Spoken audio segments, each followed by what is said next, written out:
èmi nìkan ni mo lè gbàjọba lọ́wọ́ Tinubu nínú ìbò tó ń bọ̀ ní 2027 ìyẹn ìbò tí wọn yóò dì láti mọ̀ bóyá ààrẹ Bọ́lá Ahmed Tinubu yóò ṣe sáà kejì tàbí kò ní ṣe é.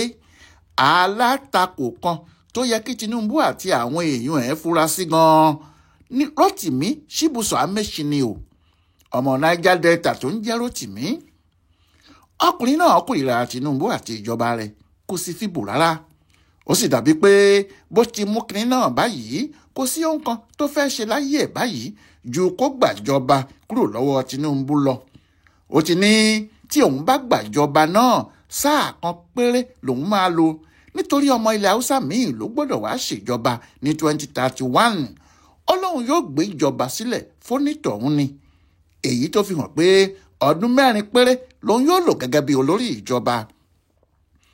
Àtíkù Abubakar tí lòun yóò lo ọdún 4 péré. Peter Obi náà ti wí bẹ́ẹ̀. Nǹkan kan náà lòun Rotimi Amaechi náà sì ń sọ. Àmọ́ ọ̀rọ̀ tí Amaechi yìí yàtọ̀ díẹ̀. Ó sì ṣeéṣe kó jẹ́ Peter Obi gan kọ́ ni yóò jẹ́ ìṣòro Tinubu láti àkókò yìí lọ, kó jẹ́ Amaechi yìí gan ni. Bẹ́ẹ̀ ni kì í ṣe pé ó ṣẹ̀ṣẹ̀ bẹ̀rẹ̀ ọ̀rọ̀ náà, ó ti wà lẹ́nu ẹ̀ tó ọjọ́ 3. Òun fúnra ẹ̀ fi ẹnu ara ẹ̀ sọ láìpẹ́ yìí. Ó ní ẹgbẹ́ alájọṣepọ̀ tó wá di ADC yìí, ó lòun bẹ̀rẹ̀ ẹ̀. Ìdí tí òun sì fi bẹ̀rẹ̀ ẹ̀ náà ni láti gbàjọba kúrò lọ́wọ́ Tinubu kí òun sì di ààrẹ. Amaechi fúnra ẹ̀ sọ báyìí pé nínú ilé Nasiru Dano láti bẹ̀rẹ̀ ẹgbẹ́ alátakò yìí, èmi àti Káyọ̀dé Fáyẹmí la sì kọ́kọ́ wà níbẹ̀ tí wọ́n sì ní kákọ́ parí èdè àìyedè tó bá wà láàrin wa ká tó pe Salihu Muhammadu sí. Lẹ́yìn tí a ti bẹ̀rẹ̀ bẹ́ẹ̀ ni a ṣẹ̀ṣẹ̀ wá mú àwọn bíi Tambuwa wọlé tí a bẹ̀rẹ̀ sí ronú lórí ẹgbẹ́ òṣèlú tí a máa lò. A ronú lórí Accord, a ronú lórí Action Alliance kó tó wá di pé a gúnlẹ̀ sí ADC. Lóòótọ́ Fáyẹmí ti ní kò rí bẹ́ẹ̀ o, kódà ó fẹ́ẹ́ lè sọ pé òun ò mọ Amaechi rí. Àmọ́ àlàyé tí Amaechi ṣe kalẹ̀ lè débi pé yóò ṣòro kí èèyàn tó pe ìpàdé náà nírọ́. Àmọ́ ọ̀rọ̀ àwọn olóṣèlú bí nǹkan bá ti dà báyìí, bó o rọ́wọ́ mi ó rínú mi ni o. Kò sí irú irọ́ tí wọn kò lè pamọ́ ara wọn. Ohun tí Amaechi náà sì fi sọ èyí ni láti kọrin fáwọn tí wọ́n jọ wà nínú ADC yìí pé àwa yín la nílùú o, ẹ má pè wá lálejò mọ́. Pé kí àwọn tó kù nínú ẹgbẹ́ náà lè mọ̀ pé òun kì í ṣe sáré wá nínú ADC. Kò sí ohun méjì tó mú Amaechi ṣe eléyìí ju ìbínú tó ní sí Tinubu lọ. Kò sì jọ pé ìbínú náà lè tán àfi tó bá rí ìjọba gbà ní 2027. Bí kò bá rí ìjọba gbà, ìbínú náà yóò máa pọ̀ sí ni o. Ó kàn jẹ́ pé inú tó ń bí ewúrẹ́ tó ń fẹsẹ̀ wálẹ̀ kò sáà ní pa olówó ẹ̀ jẹ. Kí ló wáá fa ìbínú Amaechi tó fi le tó bẹ́ẹ̀? Kò sí ohun méjì tó fà á ju pé Amaechi ti rò pé kò sí bí wọ́n ti lè pín kínní náà ní ọdún 2023 tí kìí ṣe pé òun lòun yóò wọlé ìbò abẹ́lé àwọn APC ní 2022 tí òun yóò sì padà wá gbàjọba lọ́dún 2023. Amaechi kò rò pé kínní náà yóò bọ́ sí Tinubu lọ́wọ́ rárá ni. Ìdí ni pé lójú ara ẹ̀ òun ti ṣiṣẹ́ sílẹ̀ o. Ẹni bá sì fẹ́ sọ pé orí ìgúnnu kókò sunwọ̀n ni tọ̀hún yóò gbé àkàbà yóò lọ sókè láti tún un ṣe ni. Láti ọdún 1999 títí di ọdún 2007 olórí ilé ìgbìmọ̀ aṣòfin ìpínlẹ̀ Rivers ní Amaechi. Láti 2007 títí di 2015 gómìnà ìpínlẹ̀ Rivers ní Amaechi. Àsìkò tó sì ń ṣe gómìnà yìí ni wọ́n dá ẹgbẹ́ APC sílẹ̀ níbi tóun àti Muhammadu Buhari ti pàdé nìyẹn. Bí a bá ti wá yọwọ́ Tinubu àti àwọn èèyàn ẹ̀, kò tún sí ẹni tó náwó sí ìbò Buhari bí Amaechi o. Ṣé ìpínlẹ̀ tí owó wà lòun ti wá? Ó rí owó ńlá ná. Nídìí èyí, òun ni wọ́n fi ṣe Director General, adarí gbogbogbò fún ètò ìpolongo àti ìdìbò Buhari. Ó sì dúró ti bàbá náà tí àwọn èèyàn bíi Àtíkù àti Kwankwanso kò fi rí ibi fi ẹ̀yìn ẹ̀ balẹ̀, tí Buhari sì ṣe bẹ́ẹ̀ wọlé. Bẹ́ẹ̀ ló sì darí gbogbo ètò náà tí Buhari fi wọlé lásìkò ìbò ààrẹ tí wọ́n sì lé Jonathan lọ. Nítorí bẹ́ẹ̀, mínísítà tí Buhari fi Amaechi ṣe kò yọ kúrò níbẹ̀ títí ọdún 7 fúnra ẹ̀ ló sì kọ̀wé fi ipò náà sílẹ̀ nínú oṣù kẹrin ọdún 2022 torí òun fẹ́ lọ du ipò ààrẹ nínú ìbò abẹ́lé APC. Ní Nàìjíríà yìí, kí èèyàn tó lè fi ipò mínísítà tó sì kù odidi ọdún kan sílẹ̀ kó ní òun lọ du ipò kan, tòun gbọ́dọ̀ ti ní ìdánilójú tó le gan-an ni. Ìdánilójú náà sì pọ̀ nítorí Amaechi ti gbàgbọ́ pé kò sí ohun tó lè wà lọ́wọ́ Buhari tí òun kò ní gbà tí òun bá nawọ́ sí i.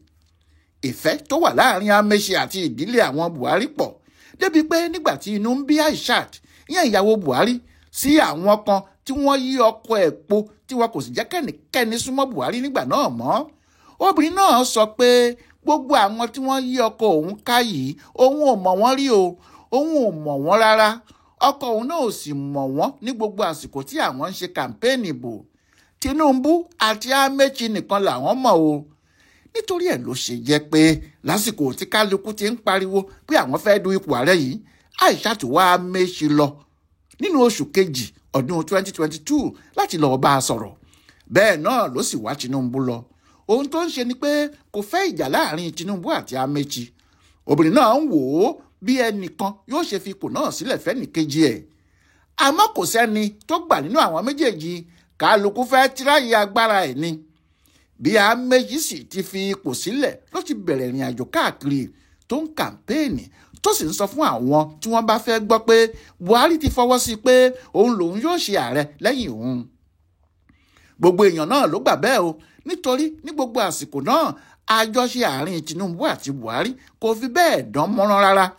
Ìròyìn tó ń jáde sì ni pé Buhari ti sọ pé akówójẹ ni Tinubu, òun ò lè gbéjọba fún un láéláé.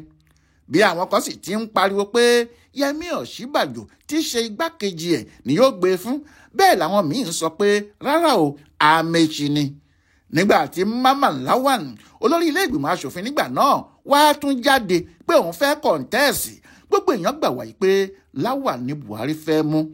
Ohun tí kò ṣe sọ̀rọ̀ láti ọjọ́ yìí nìyẹn. Àmọ́ nígbà tí Tinubu jáde ní Abẹ́òkúta, nígbà tí ìbò náà kù sí dẹ̀dẹ̀, tó sì sọ fún gbogbo ayé pé èmi ló kàn, nǹkan gbogbo yí padà torí alága APC ìgbà náà, Abdullahi Adamu àti àwọn míì bíi tiẹ̀ fẹ́ kí Buhari fi DSS gbé Tinubu lẹ́sẹ̀kẹsẹ̀ ni. Wọ́n ló ń fi ààrẹ ṣe yẹ̀yẹ́ nítorí tó sọ pé Buhari sunkún. Àmọ́ kinní kan kò tí ì díẹ̀ yọ títí di ọjọ́ ìdìbò abẹ́lé APC, ìyẹn ní ọjọ́ kẹjọ oṣù kẹfà ọdún 2022. Nígbà náà ni Tinubu ná gbogbo wọn lánàá dákú. Àmọ́ kinní kan ya àwọn èèyàn lẹ́nu nínú ìdìbò náà o. Ìyẹn náà ni pé Amaechi ló tẹ̀lé Tinubu, òun ló wà nípò kejì. Lóòótọ́ o, igi imú jìnnà sórí tí Tinubu sì fi hàn Amaechi pé kékeré kọ́ ni bàbá fi ju ọmọ ẹ̀ lọ, nítorí ìbò 4,689 1,271 ní Tinubu ní, tí Amaechi sì ní 316. Síbẹ̀ ìyanu ló ń jẹ́ fáwọn èèyàn pé Amaechi lè ná gbogbo àwọn tó kù kó sì wà ní ipò kejì lẹ́yìn Tinubu. Ṣá o, àti ọjọ́ ìdìbò náà ni Amaechi ti bẹ̀rẹ̀ ìbínú. Ó lóun ò gbà pé Tinubu ló wọlé, pé wọ́n rí igi ẹ̀ ni, àti pé owó tí Tinubu fi ṣe gbogbo ohun tó ṣe yìí ń lòun mọ̀, pé dọ́là ló ń há fáwọn èèyàn káàkiri. Ó ń fúnra ẹ̀ padà wá sọ, ó ní Tinubu pàdé òun ní Yólà lásìkò tó ti wọlé ìbò abẹ́lé yìí tó ń palẹ̀mọ́ fún ìbò ààrẹ. Nígbà tí òun sì rí, òun sọ fún un lójúkojú báyìí pé òun ò ní ṣàtìlẹ́yìn kankan fún un, òun ò sì ní dìbò fún un. Ó lóun sọ fún Tinubu fúnra ẹ̀, òun náà sì mọ̀ pé òun ò sọ́pọ́ọ̀tì òun. Ṣùgbọ́n pẹ̀lú ẹ̀ náà, Tinubu wọlé ìbò láì fi ti Amaechi ṣe, ó sì di olórí ìjọba Nàìjíríà.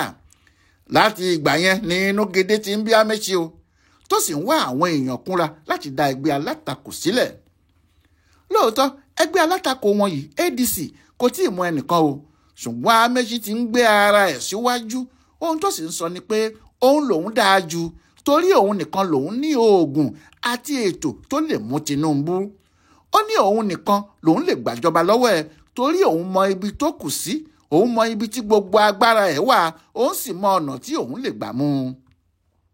Níbo wá ni agbára Tinubu wà? Amaechi ní kò sẹ́ni tó mọ̀ bí kì í ṣòun nìkan, àti pé ibi tí òun yóò gbà mú, tí òun yóò sì ná ní àlùbọ́lẹ̀ lọ́dún 2027 lásìkò ìdìbò nìyẹn. bí ọmọdé bá ń dá kelúkelú àfi kéèyàn fi sílẹ̀ kó máa dá o. bó bá fìrù fọnná wọ̀ báyìí lára ẹ̀ yóò rọ̀. ṣé Amechi yóò fìrù fọnná ni àbí yóò gbàjọba lọ́wọ́ Tinubu bó ti ń lérí ẹ̀? ìtàdógún kò sí dẹ̀dẹ̀, ọjọ́ ẹlẹ́yà súnmọ́ etílé. lọ́jọ́ ìdìbò ní kálukú yóò rí, ìyẹn bó bá jẹ́ òun ní ADC fà kalẹ̀ lóòótọ́. Ọláyíwọlá Alága ló yẹ ọ̀rọ̀ Tinubu pẹ̀lú Amechi yìí wò fún bùdó àgbáyé fún àṣà àtiṣe Yorùbá World Center nínú ọgbà yunifásitì Ìbàdàn. A kú dédé àkókò yìí o.